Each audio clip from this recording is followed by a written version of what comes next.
नमस्ते, प्रणाम, जय सीताराम। हाय मेरे प्यारे दर्शकों, आप सभी के चरणों में घोर चुके प्रणाम करती हूँ।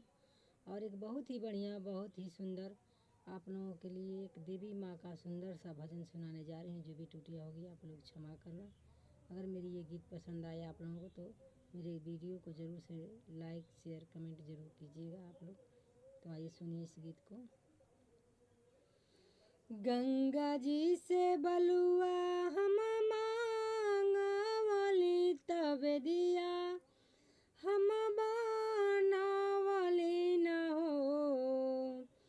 गंगा जी से बलुआ हम मांगवली तब दिया हम बनावली न हो।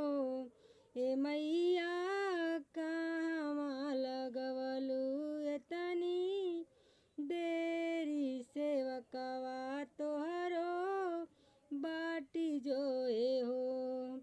ए मैया कहाँ लगवलू एतनी देरी सेवकवा तोहरो बाटी जोए हो।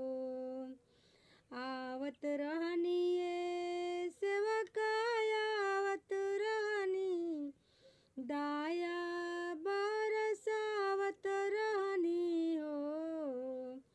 आवत रहनी ये सेवकाया आवत रहनी दाया बरसावत रहनी हो। ए सेवका रहिया में मिलली एक बझनिया ललनवा देत देरी भइले हो। ए सेवका रहिया में मिलली एक बझनिया ललनवा देत देरी भइले हो। गंगा जी से बलुआ हम मांगवली तब दिया हम बनावली न हो। गंगा जी से बलुआ हम मांगवली तब दिया हम बनावली न हो। ए मैया कहाँ लगवलू एतनी देरी सेवकवा तोहरो बाटी जोए हो। ए मैया कहाँ लगवलू एतनी देरी सेवकवा तोहरो राह जोए हो।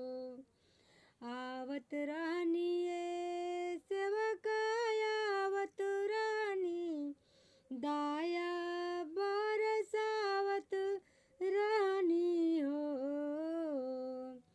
आवत रहनी ये सेवकाया आवत रहनी दाया बरसावत रहनी हो।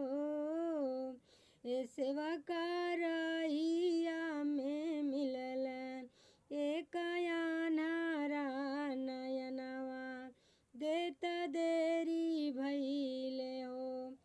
ए सेवका रहिया में मिलल एक अन्हारा नयनवा देत देरी भइले हो।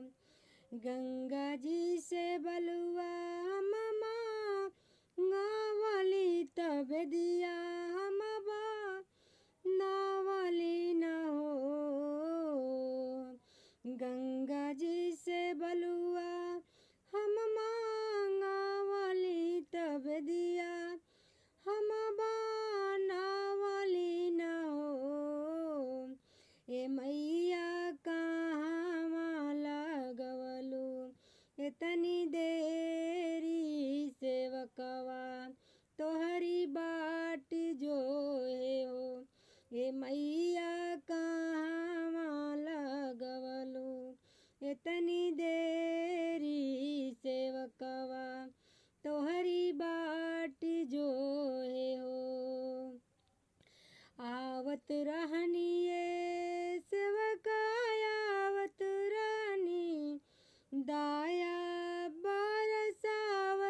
सेवका रहिया में मिलले एक कोढ़िया तदाया करत देरी भइले हो।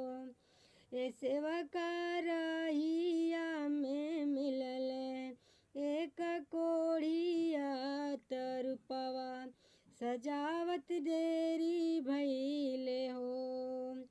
गंगा जी से बलुआ हम मांगवली तब दिया हम नावली न हो। हे मैया कहाँ लगवलो इतनी देरी सेवकवा राउर बाट जो है हो। आवत रहनी ये सेवका आवत रहनी दाया बरसावत रहनी हो। आवत रहनी ये सेवका आवत रहनी दाया बरसावत रहनी हो।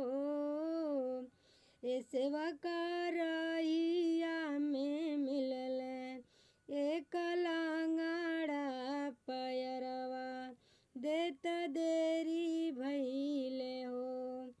ए सेवका रहिया में मिलले एक लांगड़ा पैरवा देत देरी